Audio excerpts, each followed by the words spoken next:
Welcome back to Entertainment Talk. Today I want to talk about a show called Workin Mums. It airs on CBS in the US, at least from what I've looked up, and it airs on Netflix in the UK, I believe, as box sets that they arrive. So I'm not here to do a review necessarily, and not even for a particular season. Currently, I'm about halfway through the second season of this show. It's got about 13 episodes or so per season. There's 4 seasons currently available. I don't know if that's the last season. But yeah, just want to take an opportunity to talk about the show today. Now, what I'm going to do in terms of spoilers, which I'll get into more in the second half, I'm not going to go into direct spoilers for things that happen in the show. Here's what I'm going to basically do. I'm going to talk about the different characters and character intentions, so like what a character wants to do in a story, but I'm not going to tell you the outcome of those things, some of which might seem like, okay, if I'm going to talk about a character doing this thing, they obviously go and do it. Sometimes they don't, sometimes they go to pursue certain things, and sometimes they just don't sort of happen or whatever, but I'll explain more of that a bit later. So I'm going to give this show a must-see rating. I think this show is absolutely phenomenal. I think that this show really kind of took me by surprise. This is a show that I found out about on Collider TV Talk when that was a thing that was on iTunes and stuff that you could listen to. It's not really around anymore. Collider sort of went through a collapse or whatever. But it was recommended on there both by Josh McCougar and Roxy Stryer, and heard about it a while ago. I knew it was on Netflix. I'd come across it before, but I just, never pressed play, so to speak. Yeah, and I just want to give kind of a really, really positive review, or sort of talk about it today. So, this show gets almost everything that you would want a show to get right. It does that correctly. So, you're talking about things like pacing, structure, acting, writing, directing, all the things that a TV show should get right in order to be very, very good and entertain you and be interesting. Now, it's funny because, well, not really funny, but it's interesting because, this is obviously a show that evolves around working mums, hence the title, and it is called Workin Mums and not Working Mums, but whatever.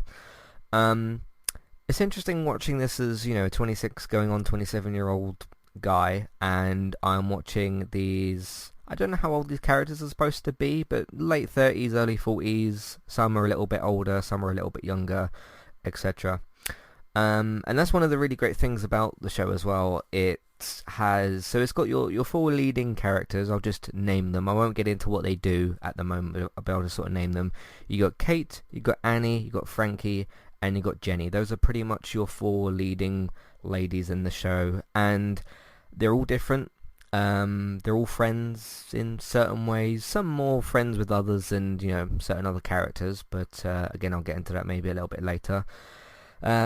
But yeah, they all offer something different. They're all doing something different. They're all going through something different. And you've got 2 of them that are... No, 3 of them that are parents. Sorry, 4, no, all of them that are parents. Some which have children that are a bit younger than others, and that sort of thing. But going back to what I was saying a minute ago about, me being a 26-year-old guy and that sort of thing, the show does give me a very interesting perspective on just women themselves, not just on mums. I know the show's called Working Mums and it's mainly about them, but it's not just about them being mums. It's about their whole life, really. And I've never really... I mean, apart from Fleabag, which kind of... Fleabag's the most similar thing to this show that I can think of. The Phoebe Waller-Bridge BBC Amazon Prime show. It's a little bit different to it, but it's probably the next closest thing in terms of, okay, if you've seen something that you liked before, which most people that I've seen liked Fleabag, that have seen it, this is probably the closest thing to that. But instead of focusing on, obviously, one character, it focuses on 4, and then... four main mums, and then the other characters as well, because you've got the husbands and children and people that the characters work with, and everybody else. But yeah, I really kind of have grown to appreciate the perspective that this has given me on not just mums, but women as well. Kind of some of the things that they go through. Obviously, I was aware of things that women go through and that, but this gives a very, very, very mature and very, very adult perspective on that, and I really, really like that and appreciate that.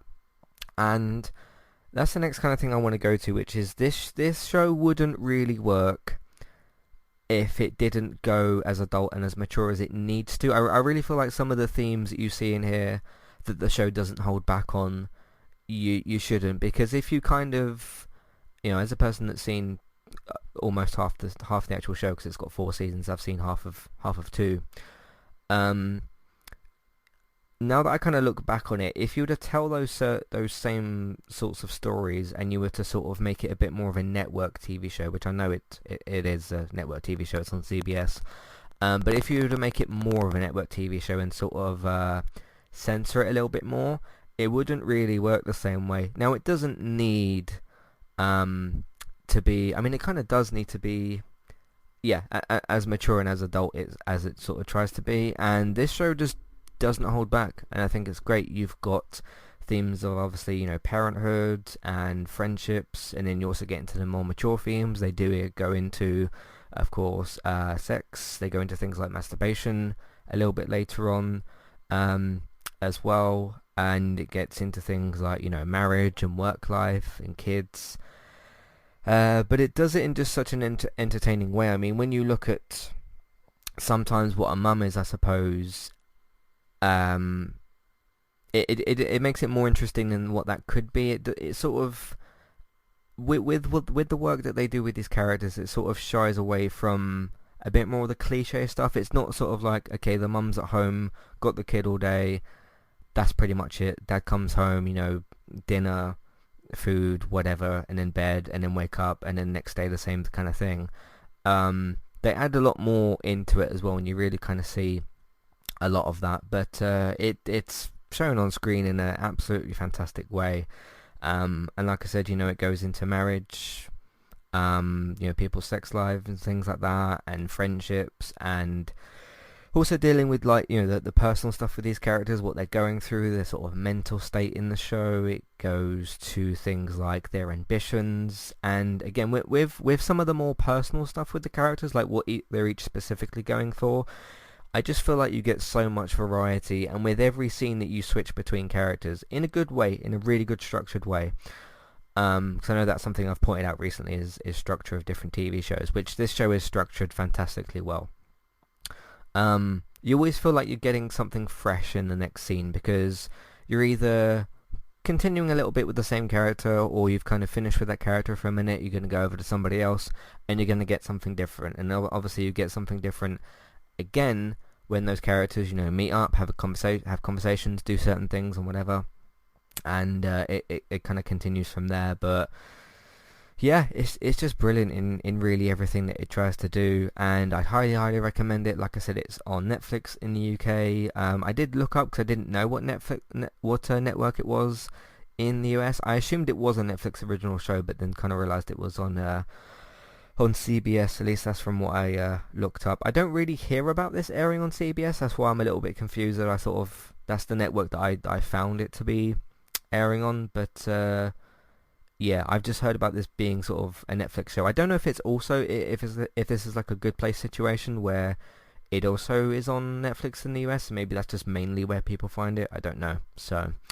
we'll see. But yeah, I definitely recommend it. I think this is a must-see show. I think that, yeah, and it just, apart from the actual mums themselves, the actual main characters, you've got some male character storylines that are going on here. There's a stay-at-home dad that you've got this other guy who is conflicted with his wife about her ambitions and what it means for the family, because of course you've got the 3 parts. You've got, okay, the 2 adults making the decisions. What does this mean for the child's life? If one decides to take on another job or change careers or whatever, what does that mean for the dynamic of the 3 of them? The child involved, the mum and the dad, or whatever. Or sometimes the mum and the mum, if you're looking at Frankie as well in the show. But yeah, definitely go and check it out. It's on Netflix in the UK.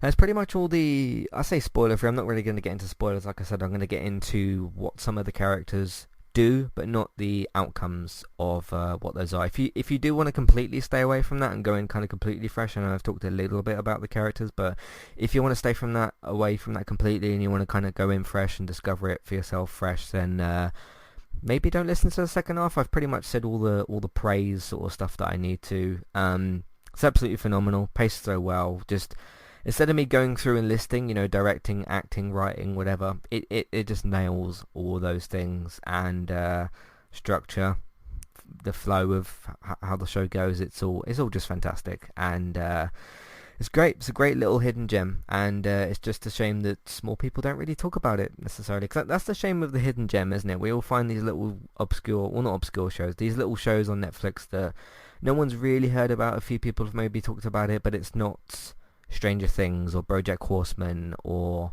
whatever else is big on Netflix, The Crown, those sorts of things. But it's very, very good anyway. Anyway, that's it pretty much for the, again, sort of spoiler-free section. I'm going to take a quick break, get into some housekeeping, and then we will talk a little bit more specifics about the characters, so I'll see you for that in a minute. Hey there, I'm Aaron Holman, host of Eye to Eye, a weekly podcast talk show all about passion. I have this passion and this fire within me that burns brighter than the fire around me. Flow. With performing, there's always a story to tell, whether it's my own or not. And creativity. I go, he's more than cute, he's creative. All with an LGBT twist. Make sure to check out Eye to Eye, that's EYE, number 2, letter I. And rate and subscribe on Apple Podcasts or wherever you listen in today.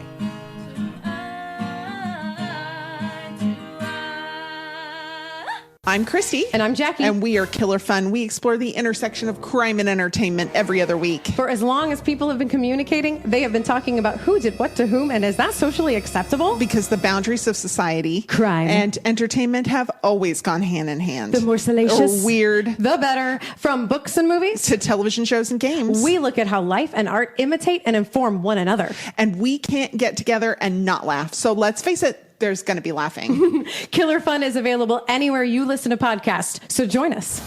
If you'd like to get started with a domain name and a website today, just click on the link in the show notes and that will take you over to Koalu to get started.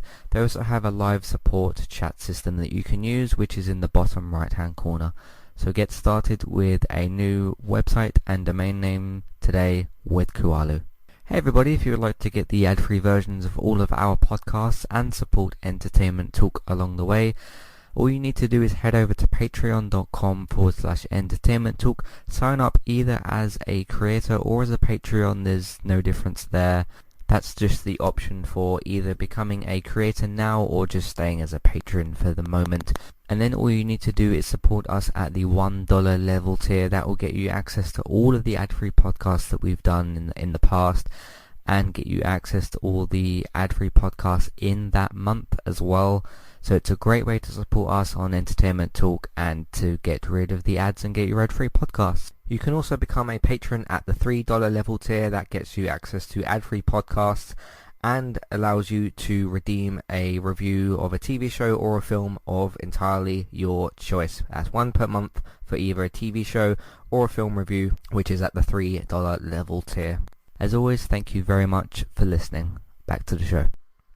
Alright, recently on Entertainment Talk, I did just record the United Cast episode. It's not out or available yet to listen to, but it could be by the time you're listening to this, because I'm going to upload them around the same time. The Arsenal beating Manchester United 1-0 at Old Trafford podcast for this week's game. Let's Play Sunday episodes, Crash Bandicoot 4, Star Trek Discovery still continuing, Season 3, Episode 3, United Cast, they beat Leipzig 5-0 in the midweek. That was before the Arsenal game. Walking Dead World Beyond, Season 1, Episode 4. Gaming talk this week for the Uncharted film, Cyberpunk 2077 being delayed, and Assassin's Creed getting a live-action adaptation on Netflix for a TV show. Fear the Walking Dead for Season 6, Episode 3. I Am MVR Let's Play Sundays episode, Man United 0-0 Chelsea podcast, and my Crash Bandicoot 4 review as well. And I will be recording, potentially after this, depending on how I feel, the chat podcast for October for 2020, talking about how all that went as well. But that's pretty much everything we've been doing on entertainmenttalk.org and on podcast platforms. Let me switch back to the cast. I'll just sort of go through these all one by one. There we go, there's the cast list. It did something else for a second there. Let's go with, I think, arguably the main character of the show. You got Kate, obviously you got the 4 leading women, but you've I think it's kind of arguable that Kate is the main character. She's sort of the main focus, if you will. Her husband is Nathan in the show. They've got a young child, and she's one of the ones that I mentioned where, again, I'm not going to say what career she has or what happens with her career, but she decides at some point that she wants a career change. That kind of affects, how her husband feels about it and what that's going to do for her life as a mother, because obviously, time and those sorts of things. That's another really big quality about the show as well. I talked about pacing and structure. It kind of goes to reason that, well, all these characters are pretty much busy. There's always something going on. That is obviously because, their mums, they either have their work, their child, their friends, their husband, or their own personal time that they're dealing with. So there's always something going on. But especially with Kate, she's probably one of the busiest characters. And like I said, she's arguably the main character of the series. She's pretty great to follow. She, makes some mistakes here and there. I think all the characters pretty much do. But, you want flawed characters instead of, like, perfect characters and everything. She goes through a certain career change at some point, and that kind of affects things for her and affects her friendships a little bit. And people kind of ask her at certain points, like, okay, this career change that she wants, is she doing it to sort of avoid her life as a mother or as a wife or whatever? That's kind of arguable to, you can kind of debate that as well, I suppose. But yeah, she's quite an interesting character as well. You've got Annie. She is married to, where's he gone? I believe it's Lionel that she's married to. She kind of has a conflict with her husband about the future of their parenthood as to whether they do or don't want characters. So immediately you've got something different going on. Because like I just said with Kate, she's got the career stuff going on, and she's conflicted about what to do there. Kate isn't going through what Annie's going through, which is the parenthood kind of change, but Annie isn't going through what Kate's going through, which is the career change. So again, you immediately have something different kind of going on. She's kind of conflicted about that, and I'm not going to say which one wants kids more than the other, because that's going into sort of what happens between the two of them. But they have sort of conflicts about that. That's quite interesting as well. So yeah, she's quite an interesting character as well. You've got Frankie. She is I can't remember if they've established if she's lesbian or bisexual, but she's definitely at least lesbian, I think, because she does have a female partner in the show as well. A couple of different female partners in the show, but I won't get too far into that because that's kind of spoiler territory. She's very much dealing with, she kind of has a sort of career. She sort of gets into art and sort of different things. She's one of the characters that kind of gets thrown around the most, not physically, but kind of, she's a lot of the time unsure about almost her entire life. In terms of, okay, does she want this person that she's with? Is the relationship good to her? What does she want to do with her career? Where is she at with her mental state? Probably the character that's focused on most in terms of mental state, like their mental health and just everything that comes together with that. Frankie's probably the one that's most affected by that. Obviously, they're all affected a little bit mentally because, different things going on in their life. But Frankie's probably the one that's got the most focus in terms of her mental health is a big focus for her. I forgot to mention with Annie as well, the one that I mentioned a minute ago, she is a therapist, and she goes through not just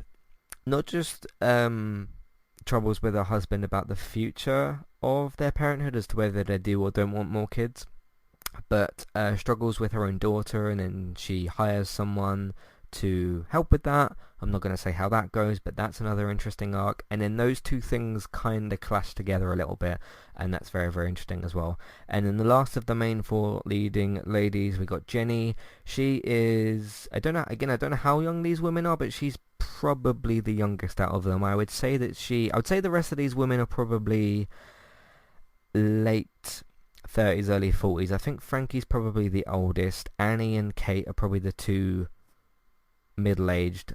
Jenny must be something along the lines of late 20s, early 30s possibly. She's in a situation where she's not sure about her husband. She has spotted a guy at work, and that poses some questions for her. Is she happy with her husband? I kind of realised I'm making this sound like one of them Real Housewives of whatever. I don't know what locations they do. They have like 30 of those different shows. I kind of realised as I'm going through, like, oh, husband and isn't sure if they want this or that. This isn't like that at all. I just want to kind of assure all of you. I know I've said in the past before that I avoid reality TV permanently. Basically, I used to watch certain things. I was going to do a podcast on that at some point actually, but no, you wouldn't catch me watching like a Real Housewives sort of thing. This is very much scripted drama. Excellent stuff. It's really not like those sorts of shows at all. I've seen trailers for them and like clips of them here and there, through like ads on YouTube or some sort of ITV ad or whatever the case may be. Because when I've been watching probably a game show on ITV like The Cube or Tipping Point or something, they've probably played trailers for those because they got the ITV channel. The Working Mums isn't like that at all.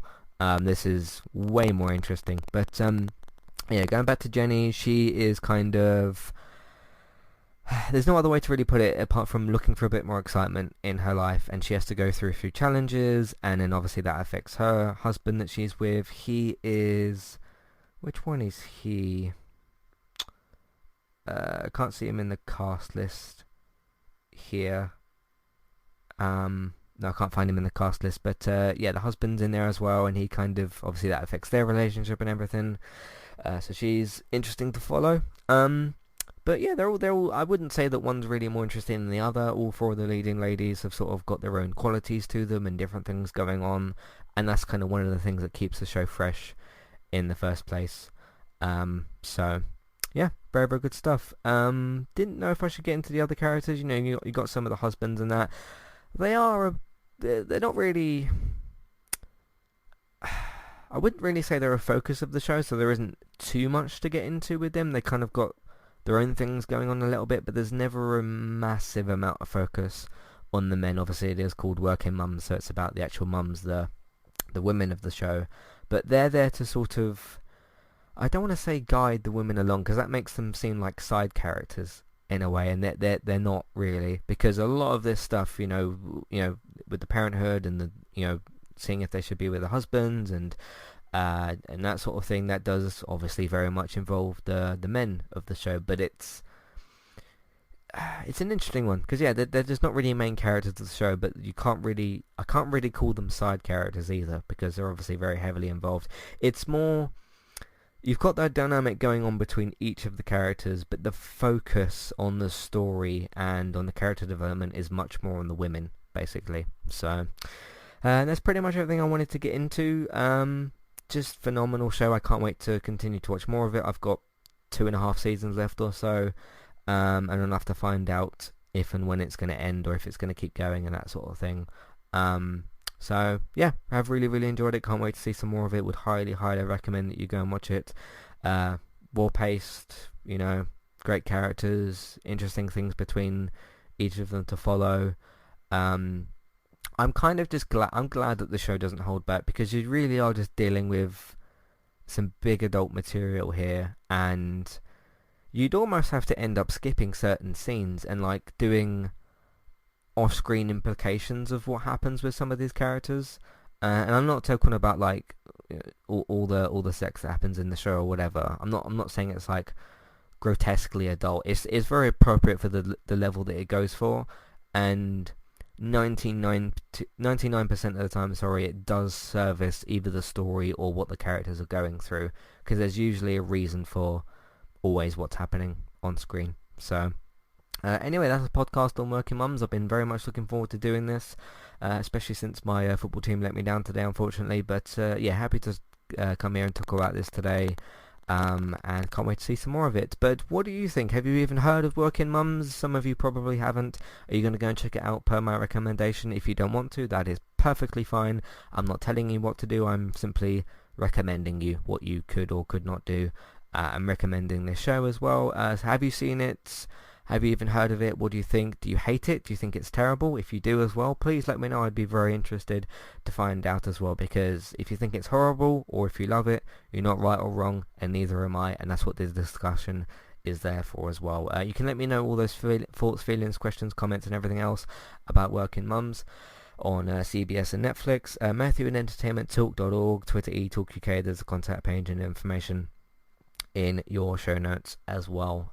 Great show. Can't wait to see some more of it, and please let me know what you think. I'd be very interested just purely to know how many of you even know this show exists, because if I hadn't heard, I mean, I saw it on Netflix, but I hadn't heard about like how good it was and everything. If I hadn't listened to that Collider TV episode a few years ago, I don't know that I would have necessarily checked it out. I'm not really sure. I don't know. So glad that happened as well. So and unfortunately, I can't recommend the Collider TV Talk podcast because it's not actually around anymore. So that's a bit of a shame. But I would have definitely recommended that anyway. Roxy Stryer does actually have a YouTube channel, so if you want to go and check them out, they are on Twitter, Roxy Stryer and Josh McCougar. I do need to give them a thanks because they did actually do the word of the mouth business that got me into checking out the show anyway, so they deserve some credit. That's Josh McCougar and Roxy Stryer. They used to both work for Collider, and then some bad stuff happened there, and it is what it is. So anyway, thank you all very much for listening. You can find everything that we've got on entertainmenttalk.org. If you like what you hear and you want to see more and you want to support more of it, there's a few different options for you. The first of all, which is Patreon. We are on there. You can have a look at the $1 and $3 level tiers for instant ad-free podcast and review options. Amazon affiliate link if you're buying those Christmas presents or something for yourself. You're still allowed to do that, or whatever else you're buying on Amazon. We could get a small cut of what you spend, but it won't cost you extra. iTunes feeds, if you search for Entertainment Talk, you can rate, review, subscribe to us, either the main feed or the individual show feeds as well. Speaking of TV and film, you can find David, of course, on Geektown, geektown.co.uk for your up-to-date, reliable TV and film news. Geektown Radio's on Tuesdays, on iTunes, podcast services, and geektown.co.uk. Bex is streaming daily at the moment over on Twitch. If you search for Trista Bytes, Trista BYTES, go and follow her, subscribe to her over there, get involved with that fun stuff. Word of mouth, if you want to tell people about Trista Bytes, Geektown, or Entertainment Talk, you can do that as well. Simply tell people that you know about all three of those. Word of mouth, social media, you can do the same thing, but through social media, Facebook, Twitter, and different Facebook groups, so please consider doing that as well. And also look out for Let's Play Sundays. Thank you all very much for listening. I want to do another Working Mums podcast when I get a bit more further into the show. Maybe when I'm caught up with it or something like that. We shall see. I've still got episodes to watch, so there'll still be some more talking points. And maybe I'll go a bit more in depth with like what actually happens in the story and that sort of stuff. I don't know, but I do want to do another podcast at some point for this show. But thank you very much for listening, and I shall see you next time. Goodbye.